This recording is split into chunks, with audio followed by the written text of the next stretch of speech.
Happy Sunday, everybody. Welcome back. You're listening to Whatever Works on KCAA 1050 AM and Express 106.5 FM. I'm your host, Sam Works. I'm Kyle Kerrigan. And I'm Travis Matthews.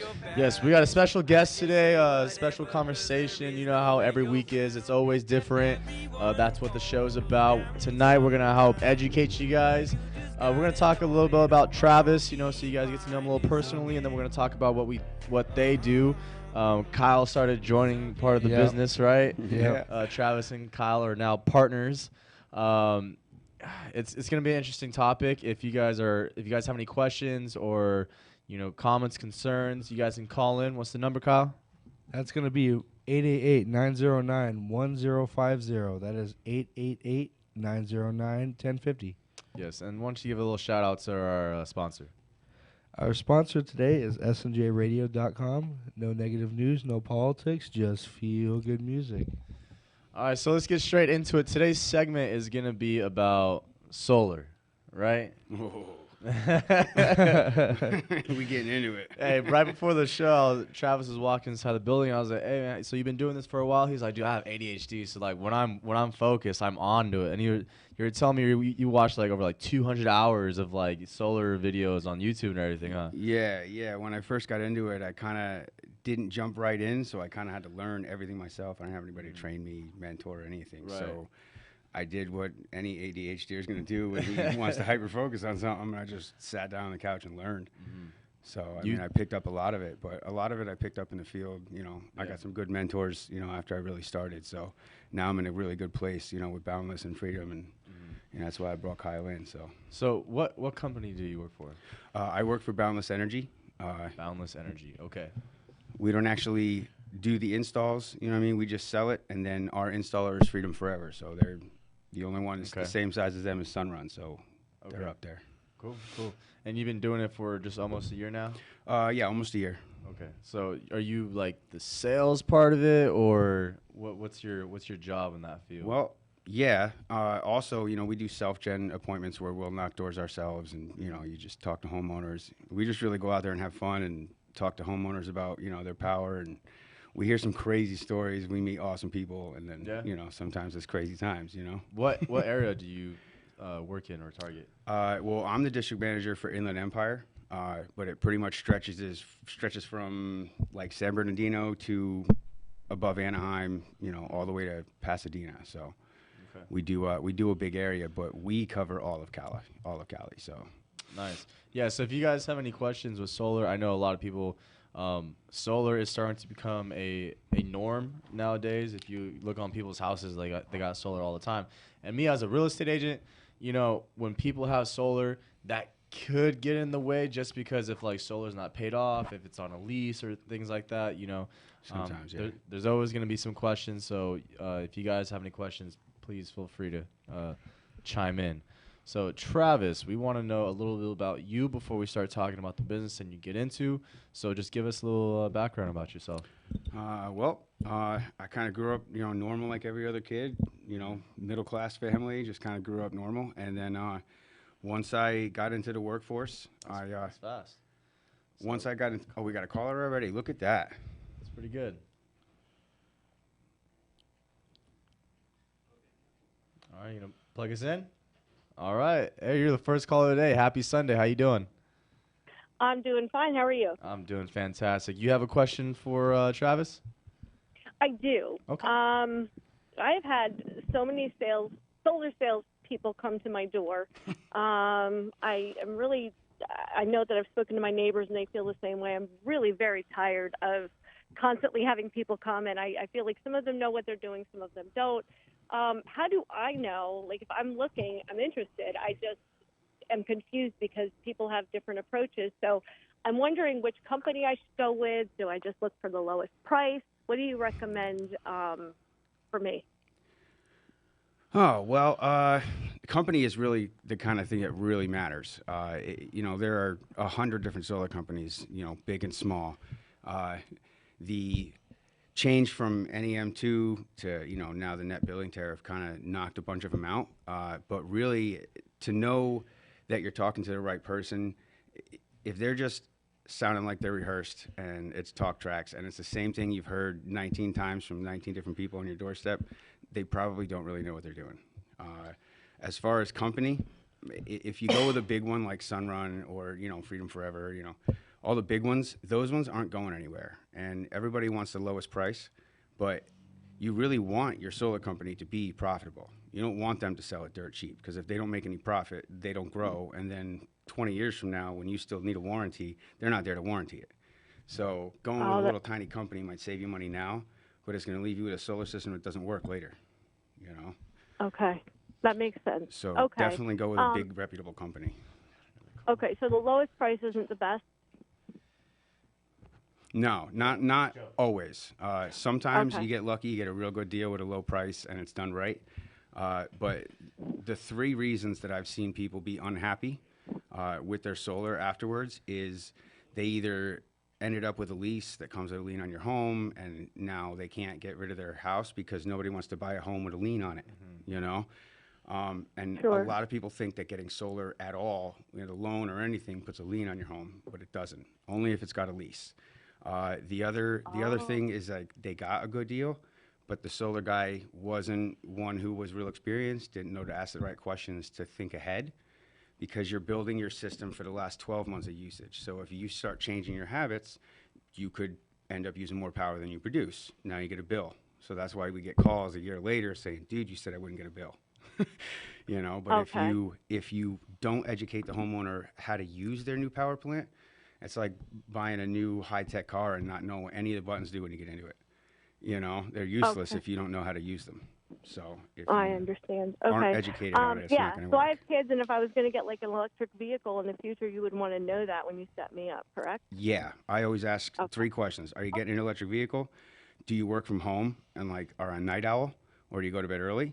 And do you have any teenagers that have big computer gaming towers with, yeah. 3 fans and 2 monitors? Because they take a lot. And I've had people be like, yeah, I just bought him that like 2 months ago for his birthday. Well, see, good thing I asked, because next year you'd be calling me going, dude, I got a $400 bill from Edison this month. Oh, yeah. No. Like not those good. things use a Okay. lot of power, even when they're off. Okay. All right. Well, thank you so much for your help. I appreciate it. Of course. Awesome. Bye. And then I think we got one more caller chiming in. Hi, you're listening to Whatever Works on KCAA. You have any questions for us?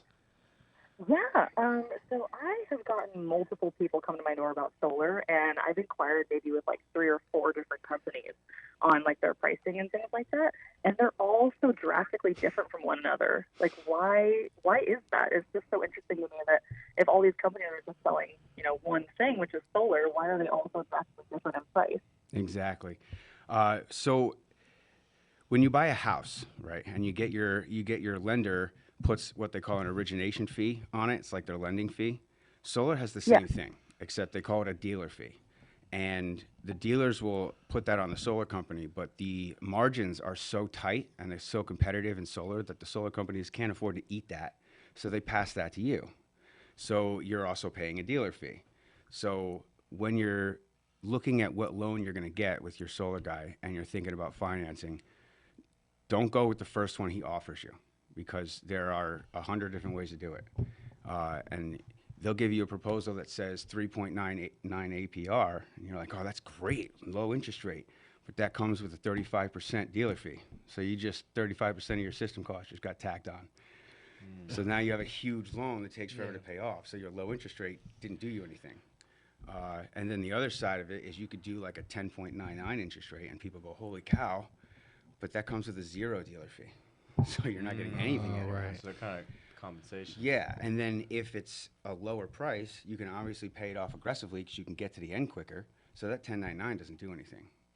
What I tell my homeowners personally is go with the 1099, get the lower dealer fee, and then as soon as you start the loan, just refi it with a personal loan that has a way lower interest rate, pay it off cash, and now you have a personal loan that you just pay off. Now there's no high interest rate, no dealer fee.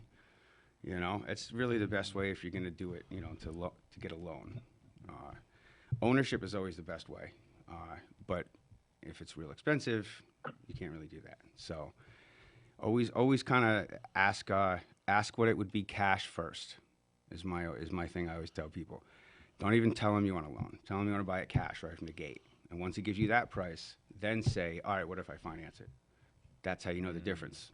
Because if he gives you a number that's crazy high, you know he gave you a real big dealer fee. You know? I like that. Thank you so much. I appreciate it. Oh, of course. Awesome. Well, I mean that. So my question would be to all those listeners is, I like these questions that came up, and you might have to reiterate yourself, but bear with me here. What questions should homeowners ask the solar company? What's the panel manufacturer? What's the what? Right, the panel manufacturer. Okay. I had a guy just yesterday say to me on the door, like, he said, I'm going to look at how efficient solar cells are now compared to when we last looked. I'm like, they're pretty much the same. If you looked in the last 2 years, they're pretty much the same. Solar cell doesn't matter. It's a matter of where you're getting it, because there's 3 tiers of panel. And some companies are tier 3. They're just the cheap panels. And they say they're great, but tier 3 means that they're done mostly by human hands. So there's lots of room for error, human eyes, lots of room for error. Tier 2 would be kind of half and half between human and automated. So, you know, you have less room for error, but tier 1 is all robots. It's all automated. There's no room for human error. So that's why you get the more pure solar wafers that go into the cells. Right. You know, so your panels are going to be more efficient and they're going to last longer. I know like a couple of the top tier ones would be REC10. Those are really, the REC panels are really good. Canadian Solar is another real good, you know, top tier one. They're pretty good. But if you really just get yourself caught up in, you know, what panel it's going to be, they're really all the same. It really, as long as you just Google tier 1 solar panels, go with any of those and you're good. And then it really will matter later when you're at the end of your term and you're 20 years in and you have 92% efficiency still or 82 because you had a cheap panel. Right. You know? Right. Okay. So when you're talking about sufficiency, how does that work with solar panels? So like over time they absorb less energy, or Well, yeah, you know, everything degrades as you use it, right? Okay. So the rate, they used to think that the rate of degradation on solar panels was about 0.5% a year, right? Okay. So everybody had the 80% at 25-year guarantee, right? Because that's what it was. Yeah. Now they just realized that they're way more durable than we thought. So now, for instance, those REC panels I just told you about, after 25 years have an 82%, or 82%, and then, I'm sorry, 92% after 25 years. So they really ramped it up. But people always think after 25 years, they're not going to work. That's how long it is. NASA's been solar powered since the 70s. They'd go black and shut off if they didn't have solar and batteries, right? Yeah. There's solar systems from the 70s that are still sitting in fields working. You know what I mean? So, like, they last. It's just a matter of how old it's going to get, and it's going to be a little bit less efficient every year, you know? Just like, you know, if you have a classic car, obviously it's not as efficient as it could be if it was brand new now. Still works, though. Yeah. Right. You know? So it really is just about finding a company that has a good warranty, maintenance-free, you know, make sure that they're going to take care of you for the entire 25 years and be around for the 25 years. Right. Okay, so I got a question for you then. So you have multiple options on getting solar panels, correct? Yes. You could buy your solar panels from a company. Mhm. You could finance it. What are some other ways you can get solar panels? Well, Sunrun pioneered the solar industry with the solar lease a decade or so ago, and it made sense then because you don't buy a Bentley, you lease it, right? Because it's really expensive to buy it. Yeah. So it made sense back then because a system that costs $30,000 now costs $120 then. It was stupid to buy. There's no return on investment. So the solar lease helped everybody get into it. The problem is that people started really not liking the leases because of the lien, because now they can't sell their home, they can't move. The next person can't get the credit pass to get the loan or the lease, you know what I mean? Yeah. So then they started coming out with what we call a PPA. PPA. And the PPA is really kind of taking over the market. As of Last year, 45% of Freedom Forever's customers were PPA, and the summer before that it was 18. So Oh, I mean, wow. it really ramped up. So now they're about half the market is PPA. And What is PPA? It's a power purchase agreement. The simple version is right now you're in a power purchase agreement with your utility company. They're sending you power that you're using and you're paying for it, right? But a power purchase agreement means you basically give a third-party owner like Sunrun or Sonova, who does PPAs, permission to put a system on your roof for you, right? You give them real estate to get green power to help the planet and the grid, right? And in return, instead of having that time of use rate that goes like this, and it's 30 to 60 cents, you get a solid rate of somewhere between, like 10 and 20 or, depending, but it's much lower. So it gets you down to the national average, which is 14. In Cali, we're paying anywhere between like 30 and 40. I've seen them as 30 to high 40. as 42 cents per kilowatt hour. Oh, wow. Because if you use most of your power in the evening and at night, you're in that high peak time. So even though you use just as much as your neighbor, but he used it during the morning and then left for the work at night, now he has a much cheaper bill than you do for the same power. Right, Wow. because all the power is getting pushed at the same time. Exactly. So that's why they always say, like, do your, like, when you come home, like, don't use your air conditioning from, like, 5 to 6 or whatever. Exactly. Do your laundry after 9. 'Cause Yeah, do between your laundry 4 to after 9, 9. you're on high peak times. Yeah. It used to be like 5 to 8, and then they switched it, and they didn't tell anybody. They kind of do that. They send out a little junk mail looking card in the mail that says, "Hey, rates are changing," and nobody even looks at it because it's bright yellow, and they throw it out. Yeah. So then once they switched the rates to 4 to 9, now everybody that was like, "All right, I'm going to start laundry at 8," didn't realize that it was costing them 3 times as much as it would if they just waited an hour. Yeah. We had that issue at Leslie's Pool Supplies because the utility company SCE was telling people to run their pools at night. Very bad idea. Okay, so you're either going to get a green pool or you're going to get a cheaper energy bill. Yeah. You can't have both. And so if it's 130 degrees outside, you need to be running that pump at 4 o'clock p.m. when it's 130 degrees outside. To keep the pool clean, because Yeah, all to that keep the algae pool clean. builds up. Okay. Yeah. And so having a solar system will definitely help you with that because then you're paying the same you would at 4 p.m. than 4 a.m. Right? Yeah, exactly. So, And if you're buying it, you're not actually paying the electric company anymore. right. You'll always have a bill. It's one of those things that people are like, "Oh, I'm not going to get an electric bill anymore," right? No, it's not legal to be off grid, right? You have to be connected to the grid. Whether you're using it or not, you got to be on it. Yeah. So there's a $10 to $12 connection fee. Everyone's always going to pay that. When we were in net billing, when we were in net energy metering, and everybody was building huge solar systems on their roof, Yeah. it was because you needed to build about 140% of what you actually need so that when the sun goes down, you've sent so much extra power back to the grid that the power you pull all night, you've already produced and sent to them. So now you're buying it back, right? So instead of paying their rates, they said it's a 1-to-1 ratio. You give us a kilowatt, we give you a kilowatt when you need it. What they didn't tell people. So that's the trade-off. Yeah, right? it's a 1-to-1. What they didn't tell people is, you get 1-to-1 trade-off of the unit of power. But when you send it to us, it's in the middle of the day when it's 30 cents or 25 cents. And then when you pull it back at 9, it's 65 cents. So you need 2 of those day credits to equal 1 night credit. And then people were like, "Oh yeah, 110%, I That's should be grimy. okay, that's good, I don't want too much solar." And then they end up with a bill anyway. Right. Because they didn't have enough extra. So when people caught on to that, now you see these big flat Massive roofs that have solar. like 40 panels on them. Yeah. Great, now your bill is negative $200 every month, but you ate too much of your bill. You just kind of overkilled it.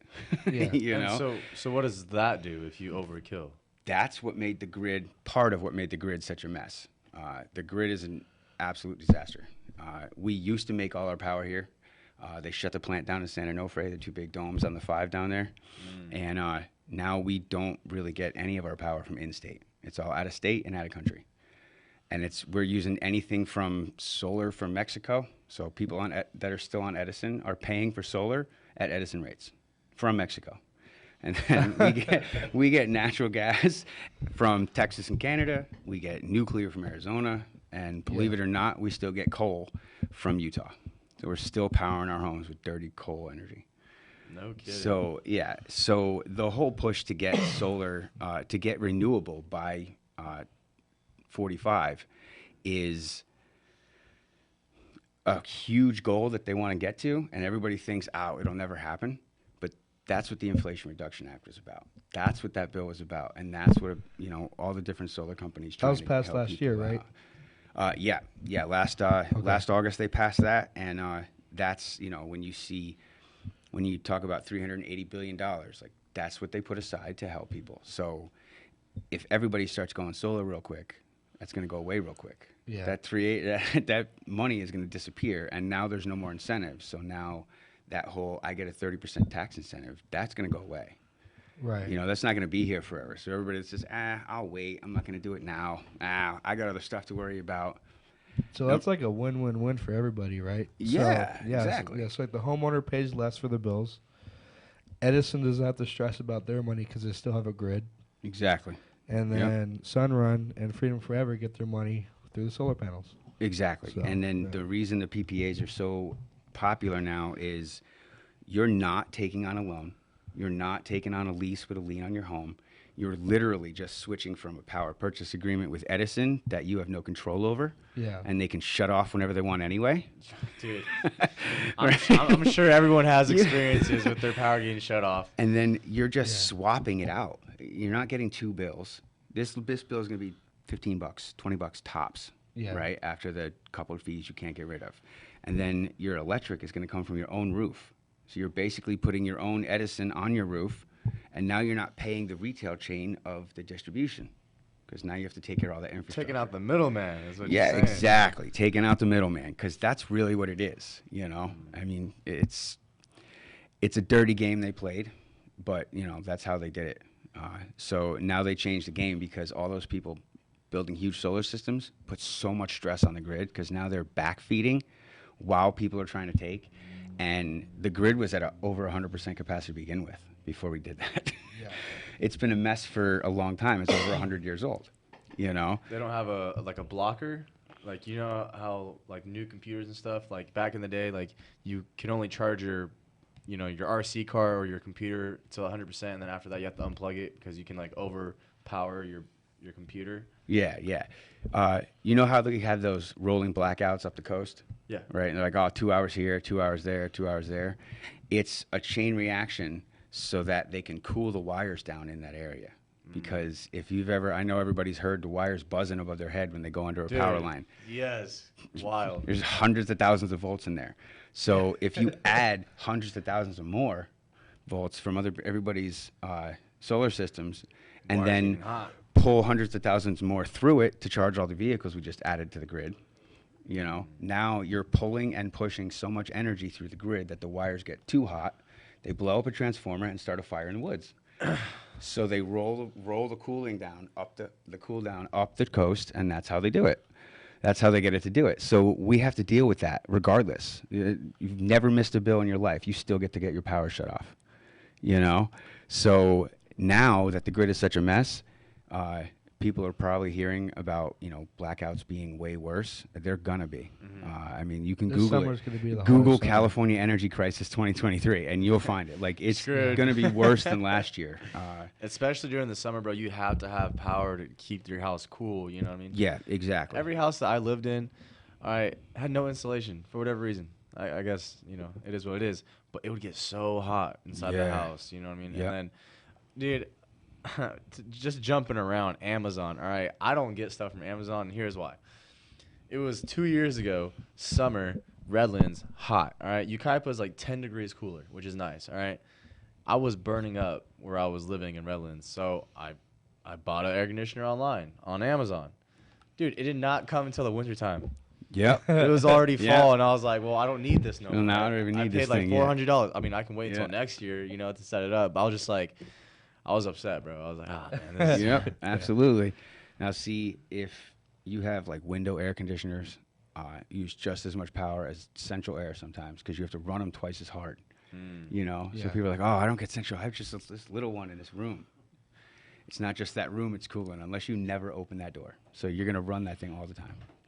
And that's why, I'll be knocking doors in an area and every door is just wide open. Everybody's just like, let the breeze come through because we're not running the air conditioner. It's too expensive. Yeah. And then it's like a hot breeze too. So it's just like, oh man. Yeah. And then I'm like, hey man, let's get you guys set up on some solar, see if you can get qualified. Not everybody does. Let's see if we can help. And they're like, nah, I'm good. So we're going to go on a break in a couple minutes. I didn't want Joe to cue up the music. But I do want to know how easy it is for someone to get qualified. But this is when we come back. Because right now, I got to say this comment. It's so crazy. All these telephone poles and all this stuff, bro, they were invented in the 1800s. Yep. It is 2023. How come we have not advanced technology in terms of, pushing our electricity or doing something different, being innovative instead of keeping these, electric wires flowing above us? Well, there's 143 investor-owned utility companies in the country. And as everybody knows, when it's a public company, they have a legal fiduciary duty to make more money on top of more money on top of more money. Capital. Yeah. Always. Capitalism. Yeah. So they have no choice but to go up. So regardless of what we do, every year, the national average of inflation for electricity is 4.5, right? 4.5%. So it's going to go up regardless. Yeah. Right? In 91, I believe it was, they stopped regulating the utility companies. So that gave them basically free reign to just monopolize the entire thing. Oh, yep. Man. And that is what happened originally. That was the crux of everything. So once they stopped deregulated it, now SCE, PG&E, and SDG&E, just for Cali, can do whatever they want. They can ask for as much revenue as they want every year from, the CPUC, and then, in 2019 they asked for $2.2 billion over the following 3 years, which is insane. And they're not, oh, can we get more of that? No, we need more revenue, they said. So where's that extra revenue come from? Us. Yeah, us. If you see on your bill where it says distribution charge, transmission charge, nuclear decommissioning charge, all that stuff on the right side, they're distributing it to you by transmitting it. So they're charging you twice. Right. The transmission charge, if you notice, is usually about 1/3 or even a little more of your entire bill for the month. So if you used $40 in electricity for real, they're going to charge you 3 times that just to get it to you. So now you're paying all these stupid taxes and fees that you really shouldn't have to see.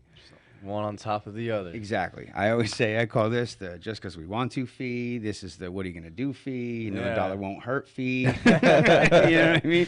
Just charge them again and call it something else fee. Yeah. Like You're going to need it anyways fee. You need the power. Shut it off then. Yeah, exactly. This is honestly a really good segment. Thank you, Travis, for coming on, educating the people. Thank you for all the callers that were calling in. We are just going to go on a quick break, but we'll be right back. You guys are listening to Whatever Works on KCAA 1050 AM and Express 106.5 FM. I am your host, Sam Works. I'm Kyle Kerrigan. And I'm Travis Matthews. And we'll be right back.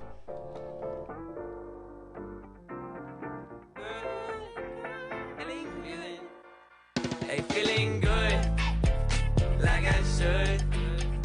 When in dark, walk around the neighborhood. Feeling blessed, never stressed. Got that sunshine on my Sunday best. From the Bureau of Economic Geology, this is Earth Day.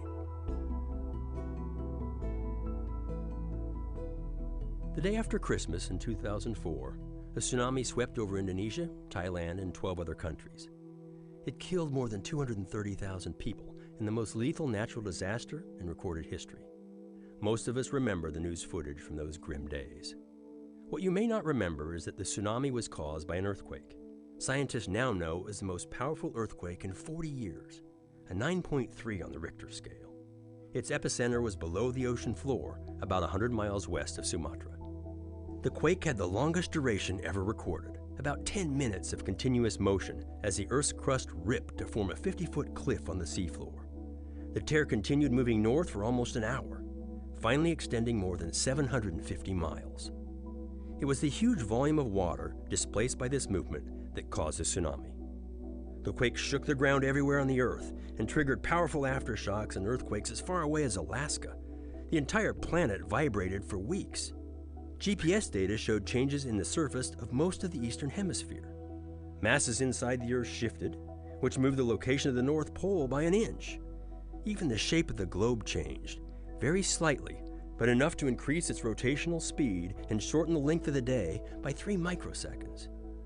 December 26, 2004 was a shocking day in Earth's history for humans and the planet itself. I'm Scott Tinker, and this is Earth Date. Earth Date is produced by the Bureau of Economic Geology at the University of Texas at Austin. Earth Date is researched by Julie Hennings, written by Harry Lynch, and distributed by Mark Blunt and Casey Walker.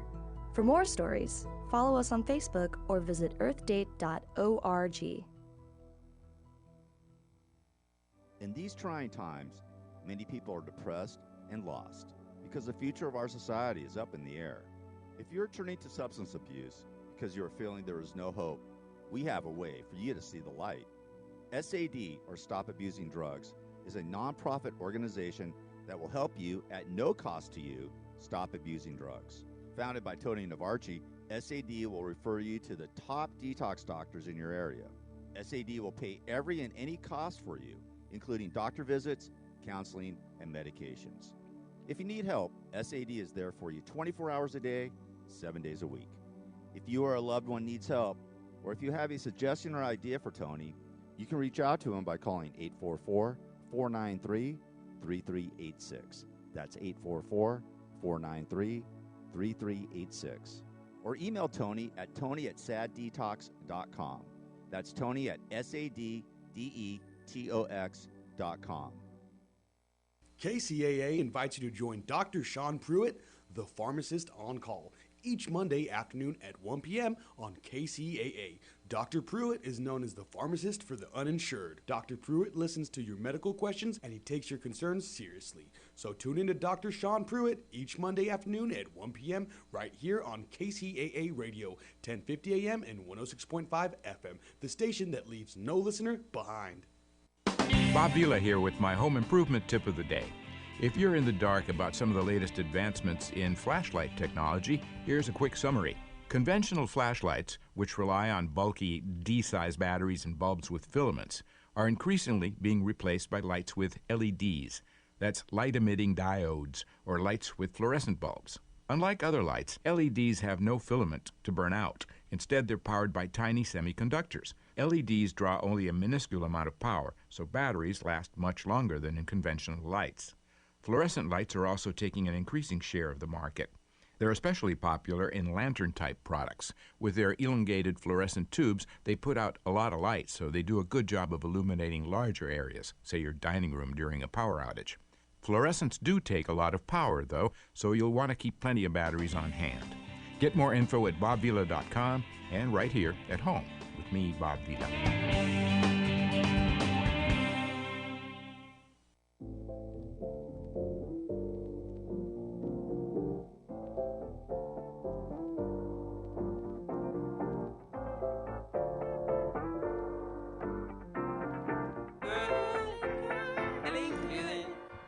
Hey, feeling good, like I should. When in dark, I walk around the neighborhood. Feeling blessed, never stressed. Got that sunshine on my Sunday best. Welcome back, everybody. Happy Sunday. You are listening to Whatever Works on KCAA, 1050 AM and Express 106.5 FM, the stations that leave no listener behind. I am your co-host, Kyle Kerrigan. Sam is just coming back right now, and here we have Travis Matthews. Travis Matthews. Has it started or? Yep. Oh, could you start it for me? Yeah. All right, keep rolling.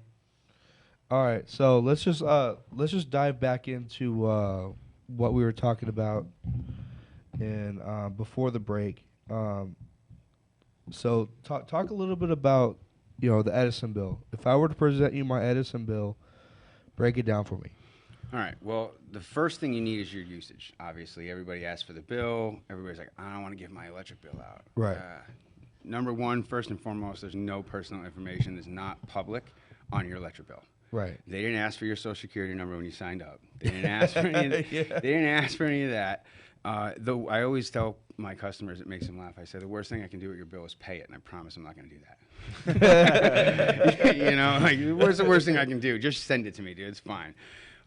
But you know, we'll take the last 12 months of usage and figure out what the total was, right? And then that will give us your average. And then your solar system is built to cover that usage. It's the only way to figure it out. How much do you need? Everybody has different usages. Everybody has different habits, you know. So then we will figure that out and then build the system. And then you have to see if you qualify. And like you said, you know, what are the 3 things that, you know, need to qualify? How easy is it? First, your home has to qualify. Not everybody thinks it's just, oh, I got a brand new roof, I'm good. Well, if you have a bunch of trees around your house, or you know, a bunch of shade, or your house doesn't face the right direction to get enough sun, you may not qualify. Because it's not just about, is the roof going to hold up? They do a shade study, they do a sunlight study, they see exactly how many sun hours each panel is going to get throughout the year, so they can figure out like an exact number of what you're going to produce. And then that's how, you know, they'll do production guarantees and stuff like that. So once we get you qualified and we see if you can, you know, pass credit. Everybody worries about credit, but it's a soft credit check. Actually, it's not even a soft credit check. It's just a FICO snapshot.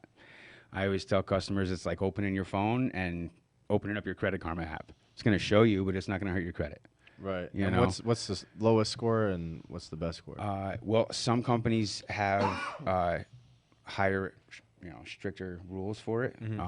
But I know, like, I know some of them don't have a low credit score limit.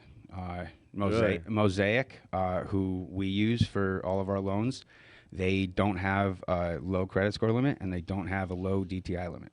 So you can have like like a 500 credit score, and I want to say offhand the lowest one we passed I think was 517. 517. So I mean you can have crappy credit, right? As long as you don't have anything that happened in the last like year, like a bankruptcy or 2 missed mortgage payments in a row. You know what I mean? As long as you don't have anything like that, and your credit history shows you pay your bills when you can, right? You should pass. But with the lower credit score, that's when you get a loan, let's say you finance it or lease it, I mean, your monthly payment is going to be more, right? It depends.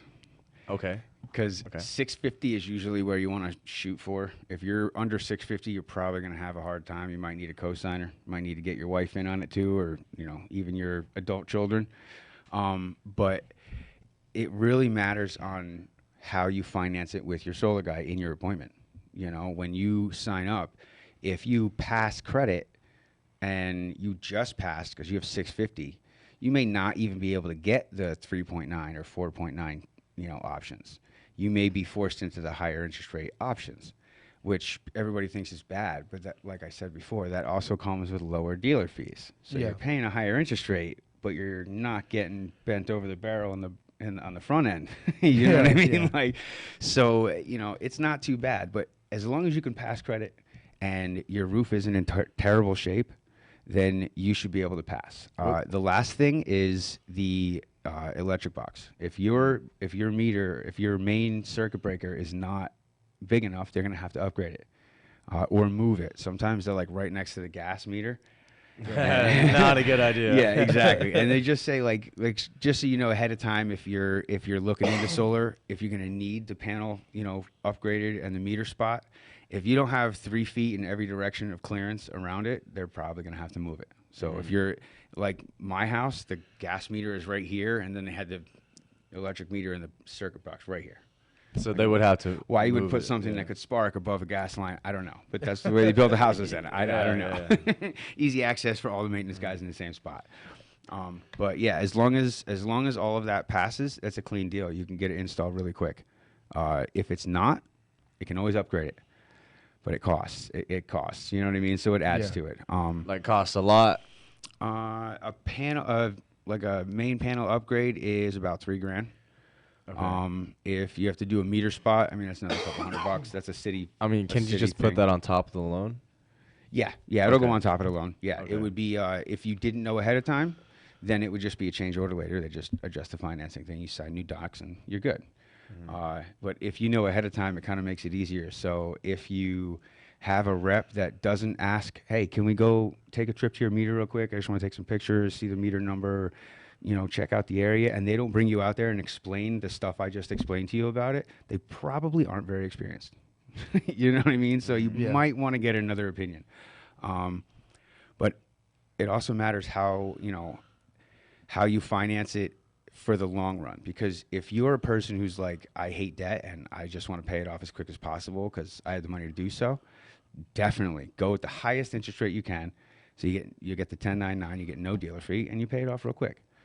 If you really just need savings and you just need it to, you're like, I don't care how long I pay the bill, I'm going to pay my electric bill regardless. So just make it as low as I can.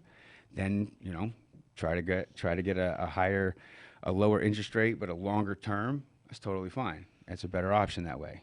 And then when something comes out that makes the market value of your system drop because they got new technology, buy it out cheaper.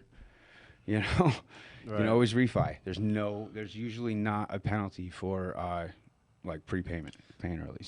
So is it a fixed interest rate when you lease? Yeah. Yeah. Okay. I mean, it'll be a decreasing amount that you're, just like a car loan, just like getting a car loan.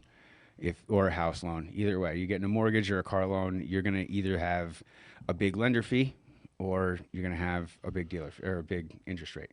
Right. It really is a matter of finding what's good for you. And the interest rates change throughout, the year or throughout the time, or the market changes. Okay. You could. Does it change with the market of like real estate? It'd be fixed from when you got it. But like I said, you could refi anytime. Yeah, but what I was saying is, does the interest rate adjust simultaneously with the interest rates of like real estate? So like right now, the real estate market, interest rates been going up, slightly up, so does it follow the same trend, or does it have its own? Yeah, pretty much. Okay. I mean, it's just lending. It's all your lending market is your lending market, regardless of what you're getting the money for. Okay. You know what I mean? So yeah. All right. So with the Inflation Reduction Act. People were saying people keep throwing the words changing the game. Yeah, well, when they changed the game, we were talking about net energy metering. That just ended in April, and I know it's going to throw homeowners for a loop because there's always another reason that it's urgent, right? That's how people are when they're like, oh my God, another sales guy on my doorstep.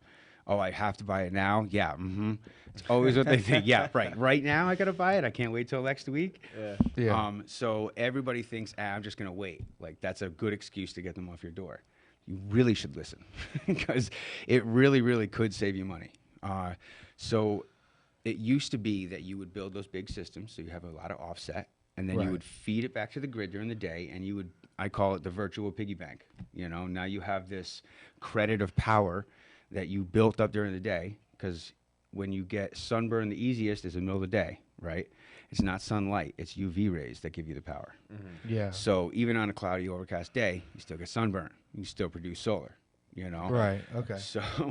So you get all of that coming in and then ship back to the grid because you're at work, so you're not using it. It's going right through your house, right through the inverter, and then out your meter to the grid. And that's how, when they're talking about your meter spinning backwards, doesn't spin backwards. It's not analog like the Griswolds anymore. They changed them out to be digital so they didn't have to do it manually. They cut out that whole department. No more meter maids. And then they changed them again to be bidirectional. So now, instead of spinning forwards and backwards, there's more than one counter on it. It counts how much you've pulled from the grid, how much, when you have solar, how much you've fed to the grid, and then it'll tell you what you're using right now, real time, like 1.2 kilowatt hours. Your bill and or credit is the difference between those first two numbers. Okay. Gotcha. And you can go read your meter. The first one is 001, second one 071. That's what you need to know. The difference of those two is what you're going to pay for. So if it's, if you fed a lot back during the day, then you wouldn't ever hit the grid. You're never going to have to pay them anything. So now they changed it to net billing tariff. There's no more net energy metering.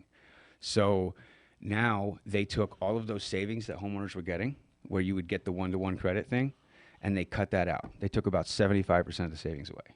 They made this big chart that makes it very, very convoluted and complicated to know how to save money. Yeah. So they made the grid very inefficient as a battery, right? So now you can't do that, which incentivizes people to store on site, right? Okay. Which is good for us. Everybody's like, oh no, the savings are gone. And half the solar reps quit because they think they can't sell anymore because they can't show savings, you know? Right. But one, that means you have to give less panels to the person. So instead of building 140, now to store on site, you only build 100 or 105, give yourself a little buffer to be safe, and then you get batteries. Batteries are expensive, and that's why nobody wanted to buy them. But now you have 12 less panels you put on your roof, which will offset the battery, right? So it's really kind of the same price. They're a couple grand in difference, but it really means that you're as close to off-grid and completely independent as you could be. So if I wanted a battery, do I get that in the PPA? With a PPA, well, a PPA is the best option right now because of, you know, with the Fed being so crazy right now and interest rates being high, nobody wants to take on a big loan, right? Especially with the economy the way it is, and you know everybody's worried. So with a power purchase agreement, you are getting the batteries. Oh, right? okay. They're including the batteries in them. You can get self-consumption batteries, which is not backup. But what that battery does for the new game is it holds a certain amount of that midday power that you produced and then doesn't ship it back to the grid until that little tiny window where it's really lucrative. So it'll ship it back to the grid to offset your bill for you, and then at night you're going to be on the grid. But that little bit of power saved and shipped back when it's lucrative will offset your bill, right? Okay, yeah. In that case, you only need about 60 to 70% offset. So you don't even need a whole 100%. You're just kind of grid offsetting, you know? Yeah. But if you want full home backup so that when the grid goes down, you don't even care, then do 100 and storage, you know? So then that way you're producing the power to power your home during the day and powering your batteries at the same time. And then when the sun goes down, you have your batteries. It just switches. And when the grid goes down, your system will have a sensor that will cut the grid off. And now you just go from the battery to your house. From one line to the other. Yep. You just cut them off, and now it's just from your battery to the house. So who makes the batteries that are part of the loan or part of the PPA? Well, it depends on who you go through. Sunrun right now is using Tesla Powerwalls. Tesla Powerwall 2. They have a good partnership with Tesla. Tesla has a partnership with PG&E up north. Where they did their virtual power plant, the distributed grid, which is why they're starting to add all the batteries. It was kind of the test because we needed to figure out a different way to do things. Like you asked before, why didn't they upgrade? Well, now is the time they're realizing we absolutely have to upgrade. Right. We have to get this different because it takes too much money to ship all the power. And remember in the Griswolds where they had to turn their lights on and then the electric company had to turn on the auxiliary pump because it was so much power? Yeah. That's why it costs more money in the evening because we all pull our power and they have to pay more. They have to pay for more power, so they have to charge us for more power because now they have to fix the grid as we're breaking it because we're overloading it because we're Americans and we like our power. Yeah. We like to do what we want to do when we want to do it. It's like I said, when they made it more expensive during those times so they would incentivize people to use less. But when they made cigarettes $15 a pack, nobody that smoked cared. They just complained more. They kept smoking, right? Yeah. Nobody wants to just change their habits. That's not the American way. So it didn't work. So our answer was to make huge solar systems so we could use whatever we wanted. So now we have this energy crisis where we don't make any of our own power. We ship in like $18 billion worth of power every year to California just to run our homes. Just California. Just California buys $18 billion of power every year. That's half crazy. of it comes from Mexico. So like half our power comes from outside the country. So like, again, everybody who hates being dependent on other countries and everything, I was like, we're dependent on two countries, top and bottom, for our power. Yeah. So why not go solar? You know, I have somebody say to me like, I don't really get into politics with people, but their answer, they joke, is like, I'm Republican, I don't want solar. I'm like, but don't you like keeping your money? Like if when you're paying those fees on your electric bill that say public purpose programs, that's you helping to pay for the people who are on LIHEAP or DCare where they have help with their electric bill. That's you paying to subsidize that. The one at the very bottom, this is my favorite one. It says new system generation charge. That's you as an Edison customer without solar paying to upgrade the grid and subsidize the bills that everybody is getting solar. So you're helping your neighbors pay for their solar. And every time I say that, customers are like, "Are you serious?" Oh, we got another caller. We got another caller. Let's bring him in. Oh, you're listening to Whatever Works on KCAA. Do you have a question for Travis? Hello? Hello? Hi, it's Najee. Hey, how you doing? Do you have a question for us? No, I'm just listening in until it's my turn. Oh, okay. Fantastic. All right, well, we are going to be finishing up in the next 5 minutes or so just hang tight, okay? All right, thank you. All right, thank you. Anyway, so we only got a couple of minutes left. Is there anything that you want to let the listeners know about? Yeah, I mean, I know everybody's weary about, door-to-door salesmen and stuff like that. Like I said before, if you can ask the right questions, you can know that they're legit. Ask to see their HIS license. We got to have it on us at all times, right? If we're knocking doors, we're licensed to do it, but you got to have your HIS. So if you can't ask for if they can't show you their HIS, tell them to walk away. If you ask them oh, you work for the electric company, and they're like, yeah, no, we're not working for the electric company. I met somebody that said, I already got signed up for solar. Edison came for solar. Yeah, the guy said he was with Edison, and he signed me up for solar. We're getting it installed. And I'm like, can I take a look at that? It was not good. It was not good. I'm like, you need to make a phone call right now and cancel this because this is not what you want. This is not from Edison. Edison does not do solar. I'm like, Edison does not do solar. I'm like, this isn't even Edison. I'm not going to say the solar company, but it was not Edison. So, I ended up, I run into people like that all the time. Oh, I just signed up for a lease and I wasn't really happy about it. Well, did they install it yet? No. Good. Call and cancel. Let's get you set up the right way. So don't be so weary about, solar salesmen. If you see, a solar shirt or whatever, just be nice, talk to them, ask them some questions, show them your bill, give them 5 minutes. You can at least find out what it can do for you. Because if it can't save you money, we walk away. Like there's no high pressure sales where we're going to hard close somebody and like you're going to go from paying a $200 Edison bill to an Edison bill plus a $200 solar bill. Like that's not how we make our living, Like our integrity is our livelihood. Because if we set 10 people up wrong, each one of those people is going to cost us the next 100 people because they're going to go tell everybody not to get solar. And then if my reputation is garbage, so is my career. Yeah. So is the business. Exactly. So, in the beginning, and everybody know they weren't real honest about it.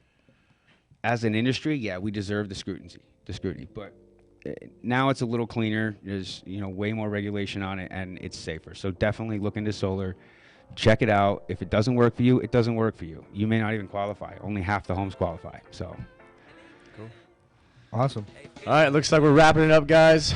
Travis, thank you so much for coming out. Kyle, thanks for being the best co-host around. Yep. You guys listening to Whatever Works on KCAA. I'm your host, Sam Works. I'm Kyle Kerrigan. And I'm Travis Matthews. All right, see you guys next week. Happy Sunday. Every day can be a better day despite the challenge. All you gotta do is leave it better than you found it. It's gonna get difficult to stand, but hold your balance. I just say whatever, cause there is no way you're around it. Everyone falls down sometimes. KCAA.